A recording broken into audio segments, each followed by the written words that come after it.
Me llamo Sofía. Tengo 16 años. Y la noche en que mi vida se hizo cenizas comenzó con una sola frase. Mi madre me echó de casa a los 16. Volverás suplicando en un mes. Mi padre me cerró la puerta en la cara de un portazo. Me marché. Nunca miré atrás. Pero 11 años después, mi teléfono se iluminó. 99 llamadas perdidas. Me suplicaban que contestara. En aquel entonces, yo era solo una niña con dolor en los dedos y una estúpida esperanza en el pecho. Acababan de aceptarme en una prestigiosa facultad de Bellas Artes al otro lado de la ciudad, el tipo de lugar que la gente como yo solo ve en los folletos. Llegué a casa agarrando la carta como si fuera un salvavidas, pensando que mis padres por fin me verían. En cambio, mi madre leyó las palabras Facultad de Bellas Artes y se rió sin ninguna gracia. ¿Crees que embadurnar colores en un lienzo es un futuro? Absolutamente no. Rompió el sobre en pedazos justo delante de mí. Pequeños copos blancos llovieron sobre el suelo mientras mi estómago se convertía en hielo. Mi padre ni siquiera se sentó. Se acercó, señalando con el dedo el portafolio que había pasado años construyendo. O te matriculas en medicina como habíamos planeado, o te las arreglas sola. Sin casa, sin dinero, sin familia. ¿Elige? Mis mejillas ardían. Me temblaban tanto las manos que tuve que apretar los puños para que no se notara. Entonces me las arreglo sola, me oí decir, aunque cada instinto de supervivencia me gritaba que me echara atrás. Sus ojos se volvieron fríos como el hielo. Bien. Empaca tu basura. Volverás suplicando en un mes. Abrió la puerta de entrada con tanta violencia que el marco tembló, y luego la cerró de un portazo detrás de mí mientras yo salía con una vieja mochila y un cuaderno de bocetos apretado contra mi pecho. Caminé por aquella calle oscura, sintiendo como mi infancia se rompía a mis espaldas como un cable cortado. Juré que preferiría morir de hambre antes que volver arrastrándome. No sabía que algún día las súplicas vendrían de ellos. Antes de contarte lo que dijo y lo que pasó después de que me fuera, dime qué hora es para ti ahora mismo y desde dónde estás viendo esto.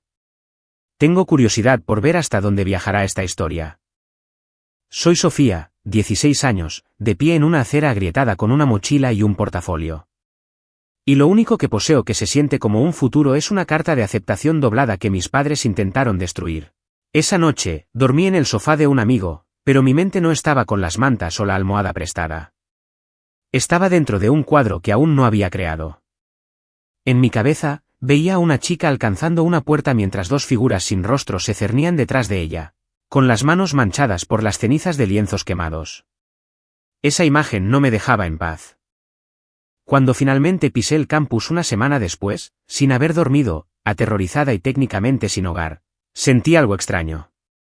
No seguridad, sino posibilidad. El estudio olía a acrílico y trementina, y por primera vez en mi vida, nadie me dijo que el arte era una pérdida de tiempo. Reuní mis ahorros, pagué el primer mes de una diminuta habitación compartida cerca de la facultad y acepté turnos en un lúgubre restaurante nocturno. Durante el día, pintaba hasta que se me acalambraban los dedos. Por la noche, limpiaba mesas y fingía que los pies no me mataban. El agotamiento era brutal, pero aún así se sentía mejor que asfixiarme en aquella casa. El primer calor humano real que sentí vino de un compañero de mi clase de fundamentos. Un chico con rizos rebeldes y pintura permanentemente bajo las uñas. Miró mi primer trabajo, un tosco boceto a carboncillo de esa pareja de padres sin rostro, y silbó suavemente. Hay rabia en esto, dijo. Rabia de verdad. No la pierdas. No me di cuenta entonces, pero ese comentario se convertiría en la semilla de algo más oscuro. Arte de venganza. Esa semana, me desperté de una pesadilla empapada en sudor. En el sueño, mi madre había cogido cada lienzo que había pintado y los había arrojado uno por uno a una chimenea, sonriendo mientras los colores se enroscaban y ennegrecían. Me incorporé de un salto, cogí mi cuaderno de bocetos y empecé a dibujar la escena exactamente como la había visto, mis manos hundiéndose en las llamas, su rostro deformado por la satisfacción. Al día siguiente, convertí ese boceto en un cuadro. Cada pincelada se sentía como un grito que nunca me habían permitido soltar. Esa obra, mitad confesión, mitad acusación, llamó la atención. Los profesores se detenían frente a ella. Los estudiantes susurraban, «Esto es crudo». Uno de ellos dijo, «¿Quién te ha hecho daño?». Yo solo sonreí débilmente y seguí pintando. No estaba preparada para responder a eso en voz alta. El dinero seguía siendo un problema constante. Mis padres me habían cortado toda ayuda por completo. Ni llamadas, ni mensajes, nada más que un bloqueo silencioso. Cuando llegó el momento de pagar la matrícula del siguiente trimestre, me presenté en la oficina de ayuda financiera temblando, solo para descubrir que mi solicitud de beca había sido misteriosamente retirada del portal en línea. Yo no había retirado nada. Cambié mi contraseña y miré la pantalla con incredulidad. Más tarde, me enteré por un empleado comprensivo que alguien había llamado haciéndose pasar por mí y corrigiendo mis planes, diciendo que había decidido no seguir con el arte después de todo. Solo había 2 personas que se beneficiarían de eso. Apreté tanto la mandíbula que me dolió. Si pensaban que sabotear mi futuro a distancia me haría volver a casa arrastrándome, no me conocían en absoluto. Acepté más turnos. Vendí bocetos en la calle. Pinté hasta que se me nubló la vista. A las 3 de la mañana, cuando la soledad se apoderaba de mí y la habitación se sentía demasiado silenciosa, una pregunta daba vueltas en mi mente como un buitre: ¿te atreverías a alejarte de todo lo que has conocido, incluso sabiendo que la soledad te devoraría cada noche? Cuando llegó la exposición de estudiantes de mitad de año, había convertido mi rabia en una serie. 3 grandes lienzos. Un niño ofreciendo un cuadro resplandeciente a 2 adultos sombríos. Los adultos rompiéndolo por la mitad. El niño marchándose, aferrando los trozos rotos como si fueran una armadura. Mi mentora me animó a presentarlos como un conjunto. La gente necesita ver esta historia, dijo. Es fea y honesta. Eso es lo que es el buen arte. La noche de la inauguración, la galería bullía de charlas, vino barato y el chasquido de zapatos caros sobre el hormigón pulido. Me quedé junto a mi serie, con las palmas de las manos húmedas, fingiendo que no observaba cada reacción como si mi vida dependiera de ello. Algunas personas miraban en silencio, otras se inclinaban para leer la pequeña tarjeta del título, Herencia. Un chico que había visto por allí asintió hacia mí. ¿Quiénes son?, preguntó, señalando las figuras sombrías. Mis padres, dije simplemente. Él se rió incómodamente, pensando que estaba bromeando. No le corregí. Mientras la sala se llenaba, mi teléfono vibró en mi bolsillo. Número desconocido. Lo ignoré. Luego otra vez, y otra vez. Lo silencié, forzándome a concentrarme. Fue entonces cuando lo sentí, el cambio en el aire. El tipo de calma que no es silencio, sino tensión que se tensa como un alambre. Miré hacia la entrada y casi dejé de respirar. Mi madre estaba de pie en el umbral, vestida como si asistiera a una gala de empresa, recorriendo la sala con esa familiar mezcla de juicio y cálculo. Por un segundo, pensé que estaba alucinando, un espejismo inducido por el estrés. Pero entonces su mirada se fijó en mi serie. Su rostro se endureció. Se movió hacia mi obra con pasos lentos y deliberados. La multitud se apartó a su paso como si pudieran sentir la tormenta. ¿Qué es esto?, siseó cuando llegó a mi rincón, su voz baja pero cargada de veneno. ¿Así es como nos retratas? ¿Como monstruos? El calor me subió al rostro, pero no aparté la mirada. Si te sirve el sombrero, póntelo. Sus ojos centellearon. Se acercó al cuadro más cercano, aquel en el que los adultos destrozan la obra del niño, y levantó la mano como si quisiera arrancar el lienzo de la pared. Por un instante, volví a estar en el salón de mis padres, viendo a mi padre romper mi cuaderno de bocetos por la mitad y tirarlo a la basura mientras mi madre decía, «Algún día nos lo agradecerás». Mi estómago se retorció con tanta violencia que pensé que iba a vomitar. «No lo hagas», dije, con la voz firme, aunque el pulso me rugía en los oídos. Tocar la obra va en contra de las reglas de la galería. La gente había empezado a formar un semicírculo a nuestro alrededor. Los susurros revoloteaban en el aire. Ella pareció darse cuenta por fin del público. Sus labios se curvaron en una sonrisa frágil, pero sus ojos permanecieron afilados. Así que esto es lo que has estado haciendo. ¿Pintando nuestro drama familiar para extraños? Nos estás avergonzando. Te avergonzaste a ti misma, respondí en voz baja. Yo solo lo estoy documentando. Antes de que pudiera responder, Carlos apareció a mi lado como si la tensión lo hubiera invocado. Lo siento, dijo cortés pero firmemente, mirando a mi madre. Puede estar en desacuerdo todo lo que quiera, pero no puede amenazar el arte. Su obra es una de las piezas más potentes de esta galería. La gente cercana asintió. Alguien murmuró, es increíble, lo suficientemente alto como para que mi madre lo oyera. Las mejillas de mi madre se tiñeron de un rojo feo. Enderezó su postura, tratando de recuperar el control. Bueno, disfruta de tu pequeño espectáculo, se burló. Ya veremos a dónde te lleva este arte cuando estés sin un céntimo y sola. Giró sobre sus talones y salió, sus tacones martilleando el suelo. La puerta se cerró tras ella con un suave golpe que sonó demasiado parecido a la noche en que mi padre me la había cerrado en la cara. Después de que se fuera, ocurrió algo inesperado. Una pequeña multitud se acercó a mi serie, susurrando sobre el enfrentamiento que acababan de presenciar. Un bloguero local me preguntó si podía destacar los cuadros y la historia detrás de ellos. Siguieron invitaciones para exposiciones más pequeñas. La humillación que intentó arrojar sobre mí como una red se había deslizado, cayendo de lleno sobre ella. Miré el umbral vacío y sentí que algo se retorcía dentro de mí. No tristeza, no miedo, sino una resolución fría y afilada. Si mis padres insistían en convertir mi vida en un campo de batalla, me aseguraría de que cada herida dejara una marca que no pudieran borrar de su reputación. Cuando los aplausos para los premios de la noche comenzaron unos minutos después y oí mi nombre para la serie más impactante, una pregunta resonó en mi mente más fuerte que las palmadas. Cuando las personas que se supone que te quieren te dan la espalda, ¿eliges perdonarlas o dejas que tu éxito les devuelva el golpe?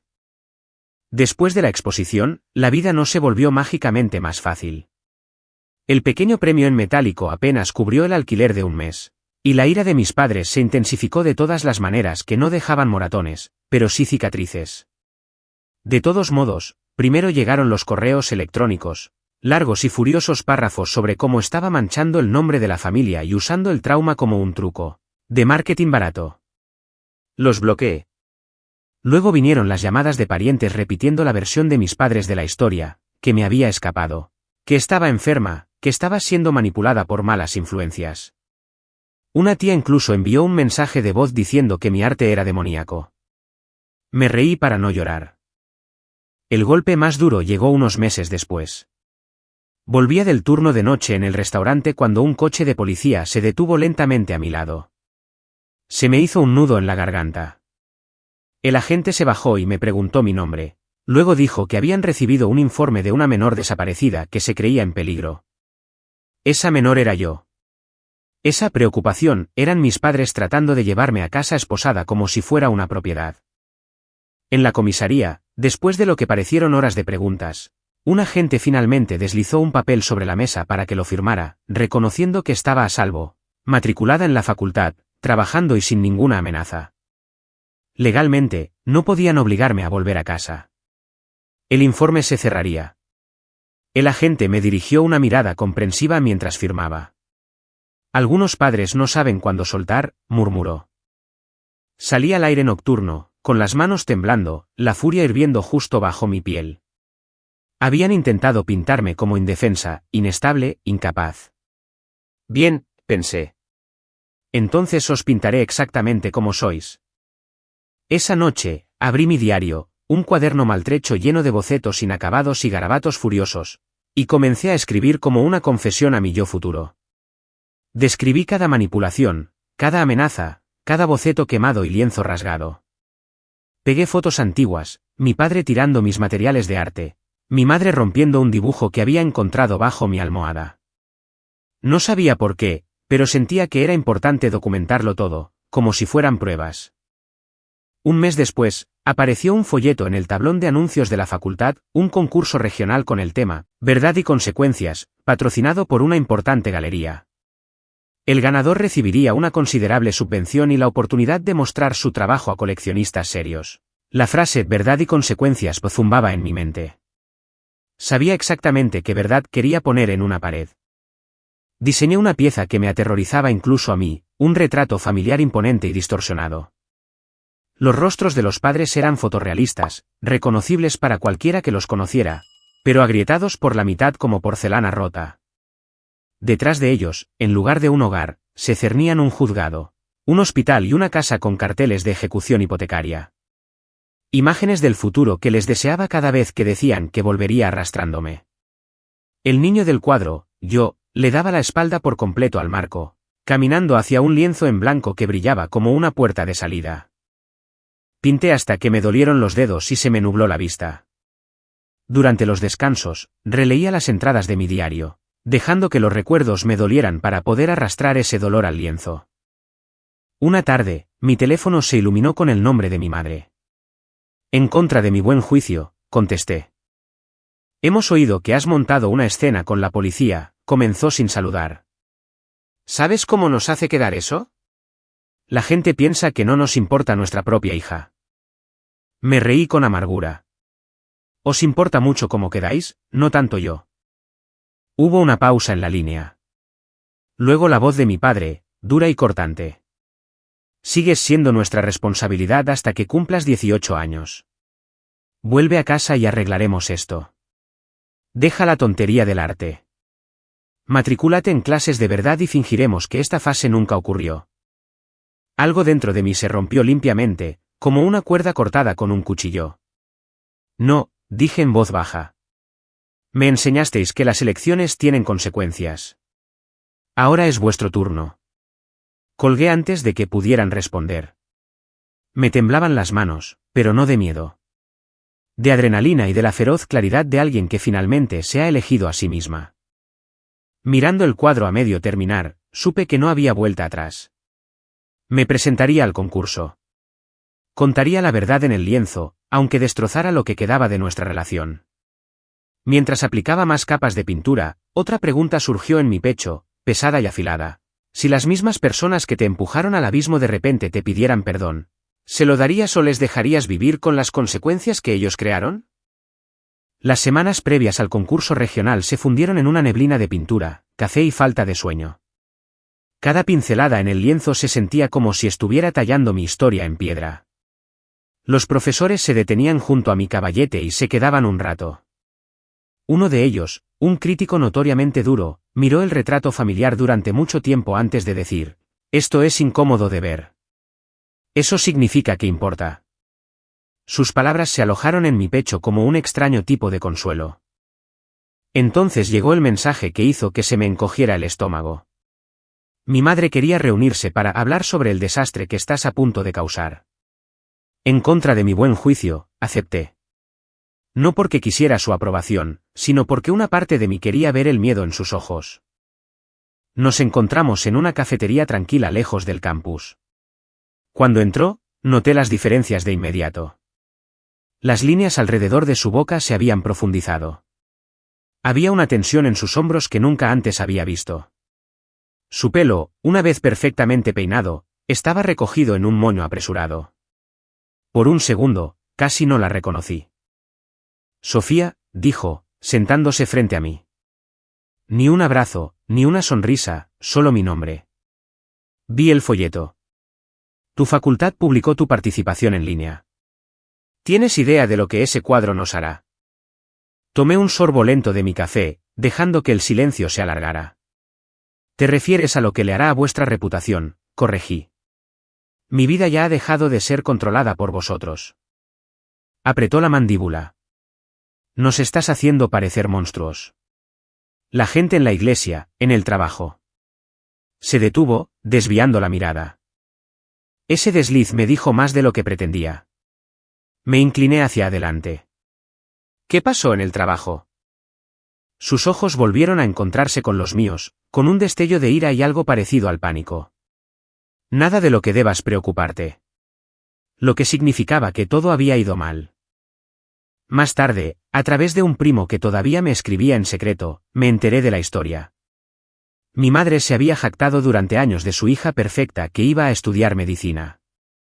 Cuando salió a la luz la verdad de que me habían echado y cortado la ayuda por elegir el arte, comenzaron los susurros.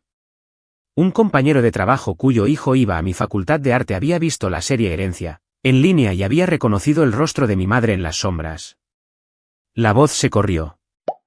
Se presentaron quejas sobre su comportamiento poco profesional cuando despotricaba sobre hijos ingratos en el trabajo. Fue degradada silenciosamente. Su imagen perfecta se había agrietado. Sentada frente a ella ahora, observando el temblor en su mano mientras levantaba su taza, sentí una oscura satisfacción retorcerse en mi pecho. ¿Consecuencias? Piensan que soy una mala madre, dijo en voz baja. No entienden los sacrificios que hice.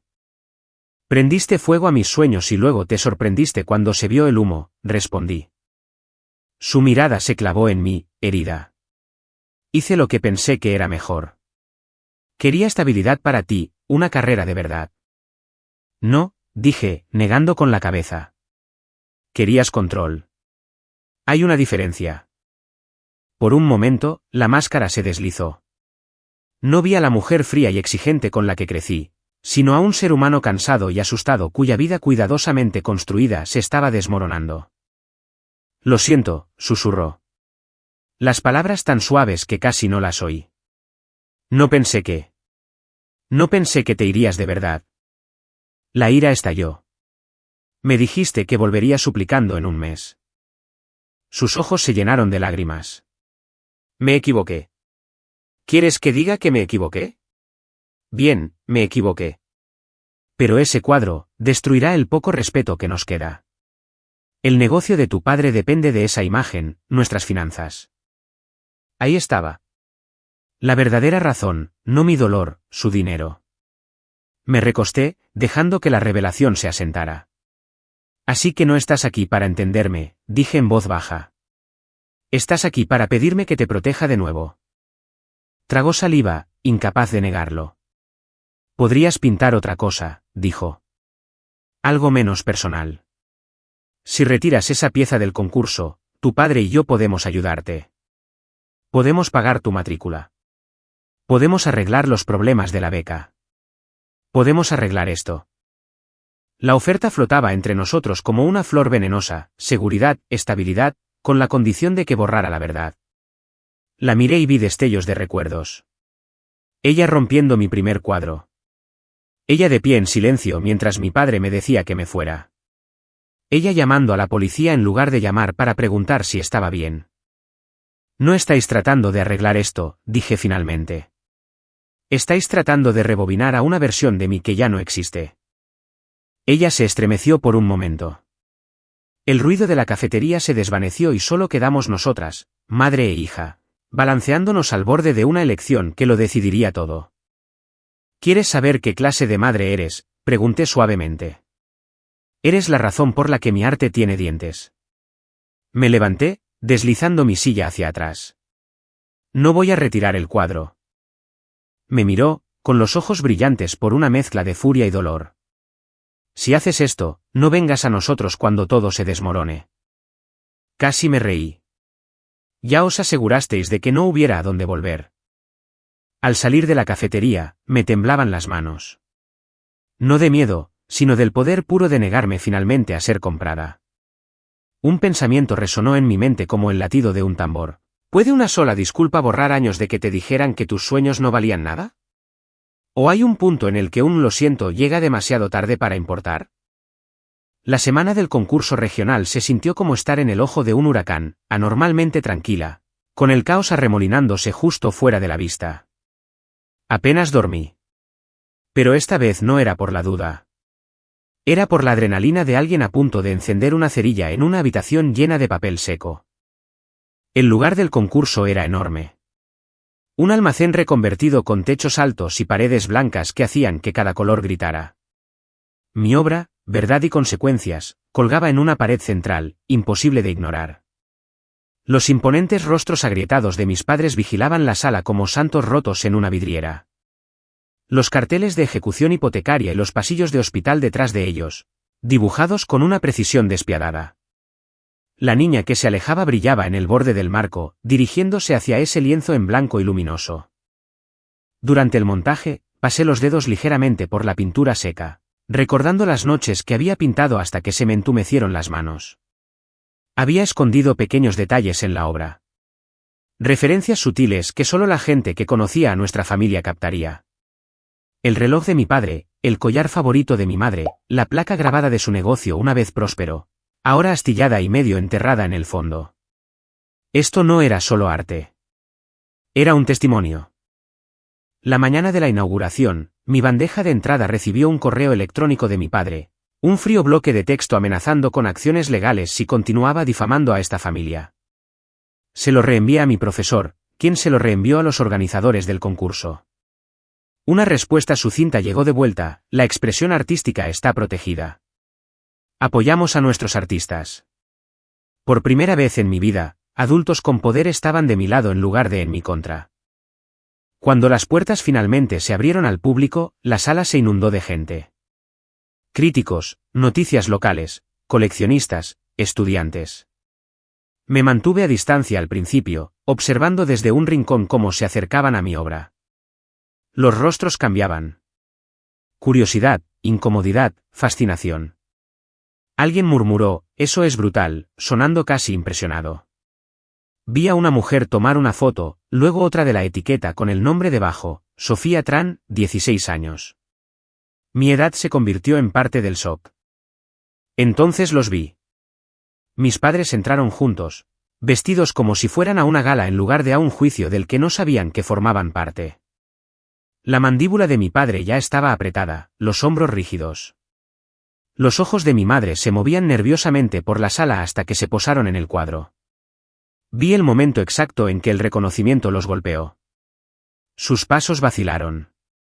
El rostro de mi padre pasó de la confusión a la furia en segundos. La mano de mi madre voló a su boca. Se quedaron allí, congelados, frente a un reflejo más grande que la vida de sus peores versiones. Algunas personas cercanas se dieron cuenta de quiénes eran. Los susurros comenzaron, agudos y rápidos. Un hombre que reconocí como un periodista local levantó las cejas, mirando entre el lienzo y mis padres como si acabara de tropezar con la historia del año. Mi padre se giró, buscando entre la multitud, y me encontró. Nuestras miradas se cruzaron. Por un instante, la sala desapareció. «Quítalo», siseó cuando llegó a mí, su voz baja pero temblorosa. «Ahora». Le devolví la mirada con firmeza. «No». Su rostro se puso rojo.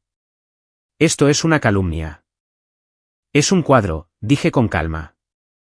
«Pero si quieres hablar de los eventos reales detrás de él, tengo un diario lleno de fechas, detalles y testigos. Podemos llevar eso a los tribunales si quieres. Verdad y consecuencias, ¿recuerdas?». Su boca se abrió y luego se cerró. Por una vez, no tuvo una respuesta inmediata. Mi madre flotaba detrás de él, con los ojos vidriosos por algo parecido al pánico. «Sofía, por favor», susurró. «Ya estamos. Las cosas van mal. El negocio está en apuros. La gente dejó de confiar en tu padre después de esos rumores en el trabajo, después de lo de la policía, después de que tu pequeña serie circulara por internet. Esto nos arruinará». Las palabras me golpearon, pero no como ella pretendía. Todos esos años me habían dicho que fracasaría sin ellos, que no era nada por mi cuenta, y ahora mi arte tenía el poder de arruinarlos. Me sentí a la vez poderosa y extrañamente triste. «Eso os lo hicisteis a vosotros mismos», dije en voz baja. «Yo solo pinté lo que pasó». Los jueces llamaron la atención de todos para los premios. Mi corazón martilleaba contra mis costillas mientras enumeraban las menciones honoríficas. Luego el tercer lugar, el segundo. Cuando anunciaron al ganador del gran premio, oí mi nombre. Por un segundo, pensé que había oído mal. Luego los aplausos se estrellaron sobre mí y la sala pareció inclinarse. Caminé hacia el frente, con las piernas temblorosas, la visión en túnel mientras aceptaba el certificado y el sobre con el cheque de la subvención. Los flashes de las cámaras estallaron. Alguien me pidió que dijera unas palabras. Me acerqué al micrófono, con los dedos aferrados al borde del podio. Mis padres estaban al fondo de la sala, pequeños y tensos bajo sus propios rostros agrietados. «Esta pieza trata sobre lo que sucede», dije, con voz firme, «cuando las personas que se supone que deben protegerte se convierten en las que te rompen. Cuando se preocupan más por su imagen que por tu felicidad. A veces, la única forma de sobrevivir es decir la verdad tan alto que ahogue sus mentiras». Se hizo un silencio. Respiré hondo. Para todos a quienes les dijeron que sus sueños eran una fase, una decepción o una pérdida de potencial, esto es para vosotros. El aplauso esta vez se sintió diferente. No solo educado, sino atronador, como si algo dentro de la sala hubiera cambiado. Bajé del escenario y por primera vez no busqué la reacción de mis padres. No la necesitaba. Ese día, un segmento de noticias local emitió una historia sobre el artista adolescente cuyos padres intentaron silenciar su verdad. Los clientes dejaron de llamar silenciosamente a mi padre. Mi madre se retrajo aún más en el trabajo. Su mundo comenzó a desmoronarse. Poco a poco. Bajo el peso de las consecuencias que tanto habían intentado evitar. Mientras recogía mis materiales esa noche, agotada pero extrañamente tranquila, una pregunta persistía en mi mente, dirigida no solo a mí, sino a cualquiera que escuchara: cuando el éxito finalmente te encuentra después de años de ser aplastado, ¿lo usarás para curarte a ti mismo o para asegurarte de que aquellos que te hirieron sientan cada gramo del dolor que causaron? 11 años después, tenía 27 y mi teléfono se iluminó sobre la mesa de mi estudio. 99 llamadas perdidas del mismo número. El número que había silenciado, luego bloqueado, luego desbloqueado, para poder verlo y elegir no contestar. El teléfono fijo de la casa de mis padres. Las palabras de aquella noche cuando tenía 16 años resonaban en mi cabeza como una grabación que no podía borrar. Volverás suplicando en un mes. Levanté la vista hacia la pared frente a mí, donde colgaba un cuadro mucho más nuevo. Formaba parte de una serie que había recorrido 3 países, sobre la que se había escrito en revistas y se había estudiado en clases de arte. Este mostraba un teléfono explotando de luz. 99 llamadas perdidas brillaba en la pantalla. En el reflejo de la superficie de cristal, apenas se distinguían un par de rostros envejecidos y desesperados, borrosos pero inconfundibles. Detrás del teléfono, la silueta de una mujer estaba de pie junto a una ventana abierta, mirando una ciudad en lugar de mirar el dispositivo que sonaba. Esa mujer era yo. Mi carrera había despegado después del concurso. La subvención pagó el resto de la Facultad de Arte. Siguieron los encargos. Impartí talleres, vendí impresiones, firmé con una galería que entendía que no solo pintaba cuadros bonitos. Pintaba la supervivencia. La gente que creció como yo se veía reflejada en mi trabajo y me escribía desde todas partes del mundo. Mientras tanto, la vida de mis padres siguió el camino que había imaginado en aquel brutal retrato años atrás. Los susurros se hicieron públicos. Los clientes abandonaron el negocio de mi padre después de que el artículo sobre la hija desaparecida y la artista silenciada se hiciera viral. Una mala inversión los llevó al límite. La casa en la que crecí fue vendida para cubrir deudas. Se mudaron a un apartamento estrecho, lejos del cuidado vecindario del que una vez se jactaron. Me enteré de estos detalles no porque los buscara, sino porque Internet nunca olvida y a nuestro pueblo le encantaba el cotilleo. La primera vez que mi madre llamó, después de años de silencio, dejé que fuera al buzón de voz. Su voz era más débil, desgastada. Sofía, no estamos bien. La salud de tu padre. Nos vendría muy bien tu ayuda. Solo devuélveme la llamada, por favor. No lo hice. No entonces. En su lugar, fui a mi estudio y pinté, canalizando el complicado nudo de piedad y rabia en color. Ya no era un odio simple. Era más pesado, más enredado, ira mezclada con el recuerdo de ser una chica de 16 años en una acera fría sin a dónde ir. Ahora, en este martes ordinario, la pantalla gritaba 99 llamadas perdidas. Sentí el pecho oprimido, la respiración corta, no por miedo, sino por el peso de lo que significaría contestar o no contestar. Dejé que sonara una vez más. Luego, finalmente, por primera vez en años, respondí. El silencio crepitó en la línea durante 2 segundos. Luego la voz de mi madre, cruda y ronca. ¿Sofía? Podía oír ruido de fondo. Monitores de hospital, anuncios distantes. Hemos estado intentando localizarte. Me he dado cuenta, dije, manteniendo mi tono neutral. ¿Qué queréis? Hubo una pausa, luego la voz de mi padre, más débil de lo que nunca la había oído. Necesitamos ayuda. Las facturas médicas, las deudas. Lo estamos perdiendo todo. Una risa amarga subió por mi garganta antes de que pudiera detenerla. Yo lo perdí todo a los 16. Nos equivocamos, dijo él. Las palabras salieron con dificultad, como si le doliera pronunciarlas. Sobre tu arte, sobre la forma en que te tratamos. Sé que es demasiado tarde para pedirlo, pero por favor. Te lo suplicamos. La palabra suplicamos quedó suspendida en el aire entre nosotros, cargada de ironía. Una vez me dijeron que volvería suplicando. Ahora eran ellos los que estaban de rodillas, aunque yo no pudiera verlo. Durante unos segundos, no hablé. Mi mente reproducía imágenes. La puerta cerrándose de golpe en mi cara, la comisaría, los lienzos rasgados, las lágrimas de mi madre en la cafetería, la forma en que habían intentado comprar mi silencio. Luego otras imágenes. Mi primera exposición individual. El mensaje de un fan que decía que mi trabajo le había dado el valor para dejar un hogar abusivo. El chico que apareció en mi firma de libros con las manos manchadas de pintura y dijo, mis padres también odian mi arte. Pero no voy a rendirme. Caminé hacia la ventana, mirando la ciudad que se había convertido en mi verdadero hogar. Aquí está la cosa, dije lentamente. Construí esta vida sin vosotros. Cada lienzo, cada cheque, cada noche sin dormir. No estabais ahí. Fuisteis la razón por la que tuve que luchar tan duro en primer lugar. La voz de mi madre tembló. Lo sabemos, y lo sentimos. De verdad. ¿Podemos al menos verte? ¿Hablar? ¿Intentar arreglar las cosas? Me picaban los ojos, pero me negué a dejar caer las lágrimas. ¿Queréis el perdón ahora que lo habéis perdido todo?, murmuré. Habríais llamado si todavía estuvierais en esa casa grande con vuestra reputación perfecta y vuestra mentira perfecta. El silencio me respondió más fuerte que las palabras. Ya sabía la verdad. Podría haber colgado. Dejar que se ahogaran en las consecuencias que ellos me habían echado encima primero. Una parte de mí quería hacerlo. Esa parte recordaba cada frase cruel, palabra por palabra. Otra parte, más pequeña pero insistente, susurraba que llevar este odio para siempre me encadenaría a ellos tan firmemente como lo había hecho la obediencia. Respiré hondo.